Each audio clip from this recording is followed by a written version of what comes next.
ये कहानी है दैत्य दंभिकासुर और महान राजा विक्रमादित्य की। दंभिकासुर एक ऐसा दैत्य था जो जवान और सुंदर औरतों को अपनी गुफा में उठा ले जाता, उनके साथ खेलता। जब उसका उनसे मन भर जाता तो वो उनकी जीवन लीला समाप्त कर देता। वो जिस भी राज्य में जाता त्राही त्राही मचा देता। कोई भी राजा या अन्य शूरवीर योद्धा उसका कुछ नहीं बिगाड़ पाते, क्योंकि दैत्य दंभिकासुर को देवताओं से वरदान प्राप्त था कि उसे बल से नहीं बल्कि बुद्धि से मारा जा सकता है। जो कोई भी उसे बल से मारने का प्रयास करेगा वो पत्थर का हो जाएगा। दंभिकासुर की मौत का रहस्य छुपा था उसकी 7 गुत्थियों में, यानी उसके 7 सवालों में। पर उसके साथ युद्ध करने वाले किसी भी राजा या शूरवीर को ये रहस्य मालूम नहीं था। इसलिए जब भी कोई उसके पाप कृत्य से दुखी हो उसके पास जाकर उस पर हमला करता तो देवताओं के वरदान स्वरूप वो पत्थर का हो जाता। हर तरफ दंभिकासुर का कहर मचा हुआ था। पत्थर का हो जाने के भय से कोई भी उसे रोकने का प्रयास नहीं करता। पर कहते हैं ना, जब पाप का घड़ा भर जाता है तो उसके भी फूटने का समय आ ही जाता है।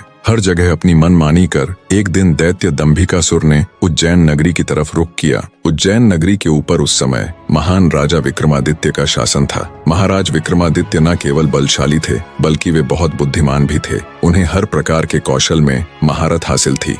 उन्हीं दिनों में विक्रमादित्य की नगरी उज्जैन में एक धनी साहूकार रहता था। साहूकार के 2 लड़के थे। बड़े का नाम महेंद्र था और छोटे का लखन। बड़े लड़के का विवाह तो साहूकार ने कर दिया था, पर छोटे बेटे का विवाह करने से पहले ही वो ईश्वर को प्यारे हो गए। पिता के गुजर जाने के बाद कामकाज और व्यापार संभालने की सारी जिम्मेवारी दोनों भाइयों पर आ गई। दोनों भाई दिल लगाकर कारोबार संभालने में लग गए। दोनों भाई जब काम कर शाम को घर आते तो दरवाजे पर खड़ी महेंद्र की पत्नी अपने पति को दाएं हाथ से लोटा भरकर पानी देती और बाएं हाथ से अपने देवर लखन को। एक दिन लखन ने सोचा, भाभी हर रोज मुझे बाएं हाथ से पानी पीने को देती है, आज मैं उनके दाएं हाथ से पानी पीऊंगा। शाम को जब दोनों भाई काम से लौटे तो लखन अपनी भाभी के बाएं हाथ से पानी पीने के लिए अपने खड़े होने के स्थान को बदलकर अपने बड़े भाई महेंद्र की जगह पर खड़ा हो गया और बड़ा भाई महेंद्र उसकी जगह पर खड़ा हो गया। लखन की भाभी जब उनको पानी देने के लिए आई तो उसने एक हाथ को दूसरे हाथ के ऊपर से करते हुए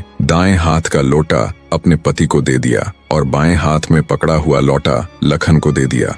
ये देख, लखन बोला, भाभी आज मैंने भैया के स्थान पर खड़ा होकर सीधे हाथ से दिया हुआ पानी पीना चाहा, परंतु आपने अपने हाथों को बदलते हुए मुझे बाएं हाथ से ही पानी दिया। आप मुझे बताएं, आपने ऐसा क्यों किया?